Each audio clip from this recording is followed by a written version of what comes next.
वो तो थे ही नहीं पहले प्रश्न में। डॉक्टर साहब नहीं, अरविंद धाकड़।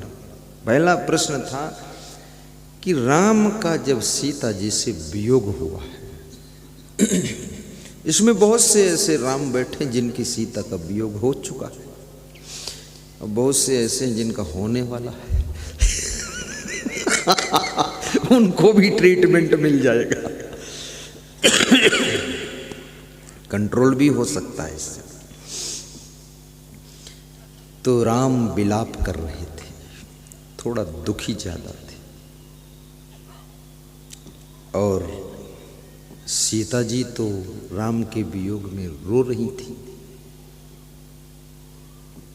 तो सुग्रीव से जब राम का मिलन हुआ, किसी दुखी व्यक्ति को जब ऐसे कोई महत्वपूर्ण व्यक्ति से भेंट होती है जो उसके दुख को हल्का करने में हेल्प कर सके, तो बड़ी आशा की किरण जग जाती है। दुख किसी प्रकार का हो,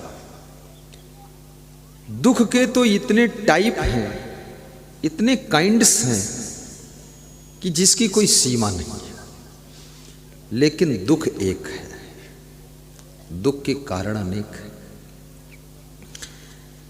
तो सुग्रीव ने राम को विचलित देखा। लक्ष्मण भी बहुत महान है।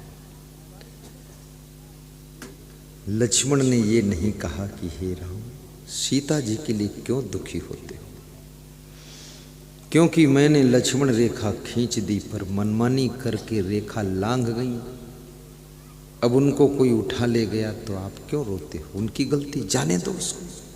ये कलयुग का कोई आदमी होता तो यही बोल देता, लेकिन लक्ष्मण ये नहीं बोलते हैं। लक्ष्मण राम के साथ सीता को ढूंढने में मदद कर रहे हैं, और राम जितना परेशान हो रहे हैं लक्ष्मण उससे ज्यादा परेशान हो रहे हैं, क्योंकि राम को परेशान होता हुआ देखना नहीं चाहते लक्ष्मण। भाई भाई में ये प्रेम है। लक्ष्मण के मन में भी दुख हो रहा कि मेरे रहते ही हमारे राम भगवान दुखी हो रहे हैं, हम इस दुख से इनको बचा नहीं सके। बड़ी महत्वपूर्ण कड़ी आ रही है। सुग्रीव ने कहा कि हे राम, आकाश मार्ग से एक राक्षस किसी स्त्री को लेकर जा रहा था, ये मैंने देखा है, और आकाश से एक आभूषण गिरा था।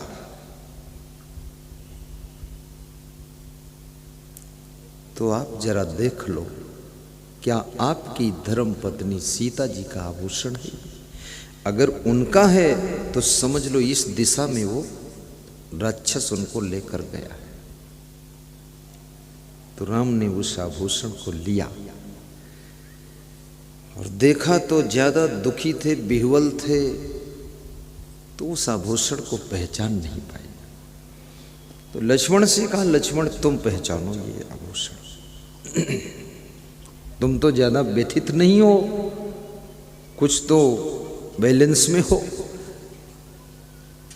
तो लक्ष्मण ने जो जवाब दिया है, उसी जवाब को सुनने के लिए ये प्रसंग मैंने खड़ा किया। क्या जवाब है लक्ष्मण का, सुनने जैसा। लक्ष्मण क्या बोल रहे हैं कि आभूषण जो आप हमको दिखा रहे हो प्रभु, मैं आपको बता रहा हूं, मैंने तो चरण निहारे हैं, सीता के देखे कान नहीं। हे राम, ये कुंडल है, ये कान के आभूषण है, और मैंने तो उनके कान ही नहीं देखे कभी। ये लक्ष्मण का त्याग कितनी ऊंचाई को छू रहा है। लक्ष्मण का नियम, संयम, विवेक कि मैंने तो चरण निहारे हैं सीता के देखे कान नहीं। और मैं तो बिच्छुओं का सेवक हूँ, मुझे कुंडल की पहचान नहीं। मैं तो बिच्छुओं का। आज के युग में ये चौपाई कितना बड़ा संदेश दे रही है मैं आपको। ये तुम्हारे केवल संकल्पों का खेल है दुनिया के अंदर, दूसरा कुछ भी नहीं है। अगर तुम संकल्प ले लो कि ये चीज मुझे नहीं देखना है, इतना ही देखना है, तो वो संकल्प तुम्हारी आंखों को कंट्रोल कर देगा।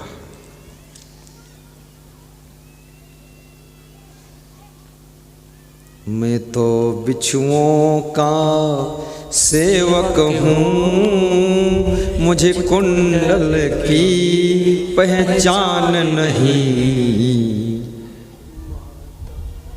राम लक्ष्मण के शब्दों को सुन करके मुस्कराने लगे कि सीता गई तो गई, लेकिन मेरा भाई बहुत महान है। कुंडल पहचान पाओ न पाओ, लेकिन राम को भी समझ में नहीं आ रहा ये कुंडल है किसका। इसलिए अपनी स्त्रियों को कृपया कुंडल भी पहनाइए, गले में हार भी पहनाइए, और हार में आपके नाम का पहला अक्षर भी लिख दीजिए। आपका नाम यदि राम गोपाल है ना, तो शुरू का नाम आर, और तुम्हारी का नाम यदि सीता है तो आर यस लिख दो, राम सीता है। कभी कहीं वो इधर उधर हो जाए तो हार फेंक दे तो मिल जाए, तो उससे पहचान हो जाएगी। उनको हार भी पहनाइए। कल मेरे पास एक माता जी का फोन आया, तो कह रही थी गुरुजी, स्त्रियों के लिए सजने धजने के लिए आप मना मत किया करो। उसने बताया, बॉम्बे से फोन था, बोले मुझे भी सजना अच्छा लगता है, और ये श्रृंगार तो स्त्री का गुरुदेव आभूषण है। लड़कियों के लिए तो मना कर दिया करो जिनका विवाह नहीं हुआ, लेकिन जिनका विवाह हो गया उनको थोड़ा सजने दो। अपने पति को प्रसन्न करेंगी, उनका मन प्रसन्न होगा। मैं तो इस बात को जानता नहीं था, लेकिन क्योंकि गृहस्थाश्रम में मैं रहा नहीं, तो ज़्यादा सजनी सजना पता ही नहीं। पर उसने मुझे अवगत करा दिया, तो मैं इसका आज इसीलिए बोल रहा हूँ, इनके लिए कुंडल बनवा दो, हार बनवा दो। कभी नहीं बोलता था मैं।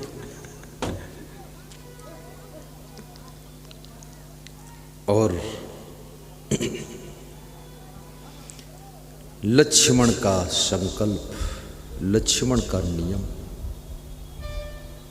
आज के चंचल नवयुवकों के मन को समझाने में कामयाब हो रहा है। इतना दृढ़ संकल्प रखो। बिछुआ कहते हैं जो पैर की अंगुली में पहनने जाते हैं, वो बिछुआ होता है। तो उन्होंने कहा मैं तो बिच्छुओं का सेवक हूँ, मैं तो माता जी के चरणों का सेवक हूँ, मुझे तो कुंडल की पहचान नहीं। मैं नहीं जानता ये कुंडल किसका है। कहने का तात्पर्य यह है, हिंदू संस्कृति में, हिंदू धर्म में कुछ और भी ऐसे धर्म हैं जिनमें मर्यादा का बड़ा सम्मान होता है। नारी समाज की मर्यादा, नारी का सम्मान। अब ये तो आज के युग में बहुत खूसट पैदा हो रहे हैं। खूसट बोलता हूं मैं, उल्लू लोग। मेरे बचपन में तो ऐसा था, अगर बस में हम बैठे हैं सीट पर, कोई नारी आ जाए तो सीट छोड़ देते थे, आइए बैठिए माता जी। संस्कृति से हम दूर होते जा रहे हैं। संस्कार विहीन होते जा रहे हैं। और नारी एक ऐसी प्राणी है जो संसार के समस्त नर नारियों को जन्म देती है और अपने पेट में पालती है, आंचल का दूध पिलाती है। चाहे वो प्रधानमंत्री हो, चाहे बड़ा से बड़ा संत हो, चाहे महंत हो, चाहे टीचर हो, लेक्चरर पेक्चरर कोई भी हो, सब। मैं तो एरोप्लेन में जाता हूँ तो वहाँ हवाई अड्डे से बस में बिठा कर प्लेन तक ले जाते हैं। उसमें कोई माता बहन खड़ी तो मैं उसको सीट दे देता हूँ, आओ बैठ जाओ। मैं उधर खड़ा हो जाता हूँ। ये लाइन में सब लगे हुए हैं, कोई माता बहन आई तो मैं हट जाता हूँ कि आप आगे लग जाओ, हम पीछे से आ गए। बोलते नहीं गुरुजी आपका तो टीवी में प्रवचन सुनते हैं, आप आगे रहिए। हमने नहीं कोई बात नहीं, प्रवचन सुनते हैं, उसका आचरण आज दिखा रहे हैं आपको। प्रवचन जो सुनाता हूँ उसका आचरण भी तो होना चाहिए। और जो नारी जाति का सम्मान करता है, याद रखना, ये नारियां उसको ऐसा आशीर्वाद देती हैं, उस व्यक्ति का जिंदगी में कभी अपमान नहीं होता, हमेशा आदर होगा। वो दर्शन करने योग्य प्राणी तैयार हो जाएगा, दर्शनी महान पुरुष बनेगा। इसलिए इनका सम्मान कीजिए। लक्ष्मण के वचन एक बार और गाएं। मैंने तो चरण निहारे हैं, सीता के देखे कान नहीं। ओह, चरण का दर्शन किया हूं, निहार कर देखा हूं चरण ठीक से। हे राम, मैंने उनके कान तो कभी देखा ही नहीं। जब कान नहीं देखा तो कुंडल कैसे देखूं? राम मुस्कराने लगे कि मेरा भाई लक्ष्मण भी बहुत ऊंची साधना कर रहा है। अगर लक्ष्मण में साधना ना होती तो 14 वर्ष तक अपनी पत्नी उर्मिला को छोड़ करके वनवास में राम के साथ घूमते नहीं। आज आदमी 3 दिन के लिए बाहर कहीं जाता है, फिर वापस भागने की कोशिश करता है कि हमारे पत्नी बच्चे हैं। तो क्या उनके पत्नी नहीं थी? फिर ये भी तर्क करते थे, राम तो अपनी पत्नी लेकर आए, मेरी पत्नी वहां पड़ी, मैं इनके लफड़े में क्यों फंसू? ज्यादा कुतर्की आदमी कभी भी कोई सही काम नहीं कर सकता है। लक्ष्मण महान है।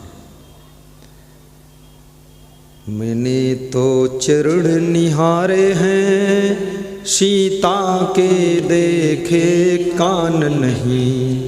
मैं तो बिच्छुओं का सेवक हूँ, मुझे कुंडल की पहचान नहीं। मुझे कुंडल की पहचान नहीं। मैंने देखा है कान नहीं। आज छोटे भाई को लक्ष्मण का स्वभाव बनाना चाहिए, बड़े भाई को राम का रूप होना चाहिए। और ये 4 भाई हैं, चारों का बिलग बिलग है। शत्रुघ्न मौन रहते, भरत प्रेम का रूप है, प्रेम से भरे हुए। लक्ष्मण सेवा का रूप है, सेवा करने में आगे। लक्ष्मण को सब सेवा करना आता है, नाव चलाना आता है, बेड़ा बनाना आता है, झोपड़ी बनाना आता है, लकड़ी काटना आता है, युद्ध करना भी आता है, डपटना भी आता है। सर्वगुण संपन्न लक्ष्मण थे, इसलिए लक्ष्मण को ले गए राम वनवास, नहीं तो शत्रुघ्न को ले जाते। वो जानते थे शत्रुघ्न तो मौनी बाबा बनकर बैठा रहेगा, बोलेगा नहीं, वह सब मेरे को ही लफड़ा करना पड़ेगा। लेकिन राम जो है सत्य स्वरूप राम है। ध्यान देना, आप एक भजन गाते हैं माता बहन तुम भी, कभी राम बन के कभी श्याम बन के, बड़ा प्यारा भजन है। अर्थ क्या है इसका? अपने घर में रहो तो कभी राम बनकर रहो, कभी श्याम बनकर रहो, और जरूरत पड़े तो लक्ष्मण बनकर सेवा करो भाई की, और जरूरत पड़े तो भरत बनकर सबसे प्रेम करो, और जरूरत पड़ जाए तो शत्रुघ्न बनकर के मौन भी रहो। लेकिन तुम एक ही रूप धारण करते हो। तुम अगर बोलते हो तो फिर बोलना बंद ही नहीं करते हो। सभी रूप आपके अंदर आना चाहिए। एक स्त्री कह रही थी, मेरा पति तो इतना आलथ्रू बोलता है, घर में किसी को बोलने ही नहीं देता, सुनता ही नहीं। उसका भाषण शुरू हो गया सवेरे से तो बंद ही नहीं होता। बोले हम सब घर पूरा परेशान हो गए उससे। अधिक बोलने से घर के लोग तुम्हारे शब्दों से नफरत करने लग जाते हैं। उतना कम बोलो जो कि लोग सुनने के लिए इंतजार थोड़ा करें।